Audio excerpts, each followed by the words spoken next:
Hi folks, thank you for watching this video. Please subscribe my channel for more videos. Mom and baby at 39 weeks pregnant. Baby development. Your baby is getting ready to greet the world this week.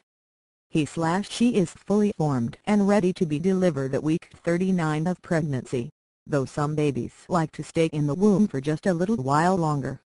He/she may be between 7 and 8 pounds more or less, depending on the individual baby, and he/she may be between 19 and 21 inches long from head to heel.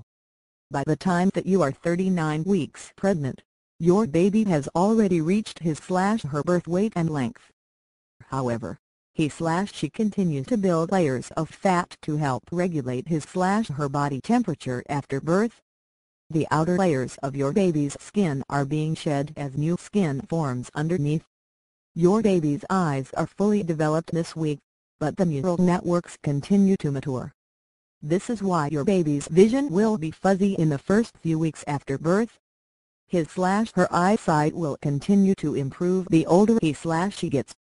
At this point in pregnancy, all of your baby's movements are helping build his/her muscle strength and coordination. Fun fact: the amniotic fluid is now pale and milky in color, thanks to your baby shedding Vernix greasy, white substance that's protected your baby's skin from his/her 9-month amniotic fluid bath. Mom's changes at 39 weeks pregnant. You only have 1 week to go until your due date. You must be feeling pretty excited and exhausted, of course. You are probably more than ready to head to the hospital and have your baby. As you are waiting for your baby to come this week, you need to make the final preparations for baby. Is your hospital bag packed? Is the nursery ready for the baby? Have you made a list of names and phone numbers to call after your baby is born? Is the infant car seat properly installed in your car? You will need to get all of these chores done this week. You just never know when your baby may arrive. You will be feeling more and more Braxton Hicks contractions this week. They may occur frequently, and they may even cause you pain. Don't be surprised if your Braxton Hicks contractions turn into real labor contractions. If your contractions come at regular intervals and increase in strength, you should start timing them. Unless your healthcare provider has given you other instructions, you should head to the hospital when your contractions are about 5 minutes apart and last between 45 and 60 seconds. It's more important than ever that you get rest this week. Try to sleep as much as you can. You need to save your strength for your upcoming labor and delivery. You may want to take naps in a comfortable recliner if sleeping in your bed is not comfortable.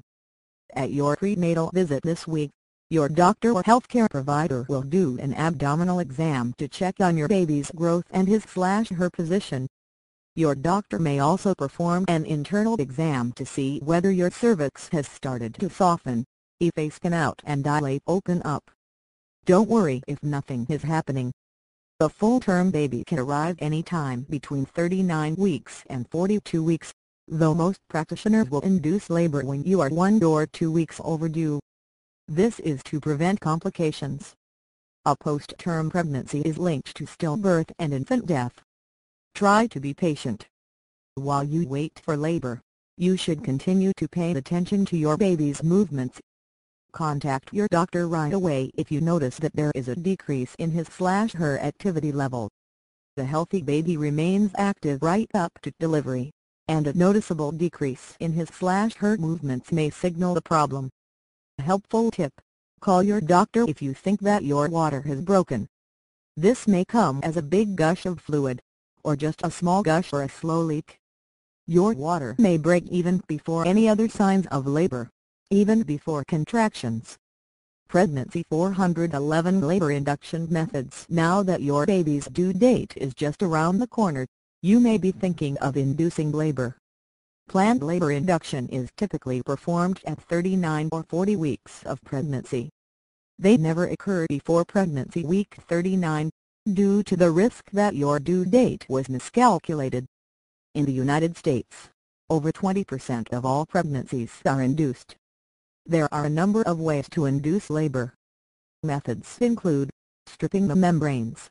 Your healthcare provider will place his/her fingers just inside your cervix and sweep the amniotic membranes, the thin membranes that connect the wall of the uterus to the amniotic sac. You may feel intense cramping and some bleeding as a result of this procedure. Lightening or dilating the cervix. If your cervix is not yet ready for labor, your doctor may use certain medications or devices that will soften your cervix and help it dilate.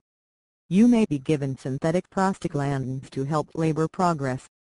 These may be inserted into the vagina or taken early. Sometimes, doctors use special dilators that are inserted into the cervix to whiten it. Rupturing the amniotic sac. To induce labor, your doctor may opt to break your bag of water. This is only performed in full-term pregnancies and only if your cervix is partially dilated and your baby's head has moved down into your pelvis. You may feel discomfort during this procedure. In many cases, you will go into labor within a couple of hours of your water breaking. Oxytocin. Your healthcare provider may give oxytocin, a synthetic hormone that causes contractions, to induce your labor or to make your contractions stronger. You will be given this medicine through an IV tube in your arm. Labor induction is generally safe, but it does carry some risks, depending on the method used. In some cases, using oxytocin or synthetic prostaglandins can cause contractions that come too frequently, or are abnormally long or too strong. If this occurs, it can stress your baby. In extremely rare cases, oxytocin and prostaglandins can lead to placental abruption or uterine rupture. To keep track of the frequency and length of your contractions, and to monitor your baby's heart rate, you will require continuous electronic fetal monitoring during your labor induction. In the event that labor induction fails, you will need a C-section. Having a C-section after an unsuccessful labor induction increases your risk of complications. Hi folks, thank you for watching this video. Please subscribe my channel for more videos. Mom and baby at 39 weeks pregnant. Baby development. Your baby is getting ready to greet the world this week. He/she is fully formed and ready to be delivered at week 39 of pregnancy.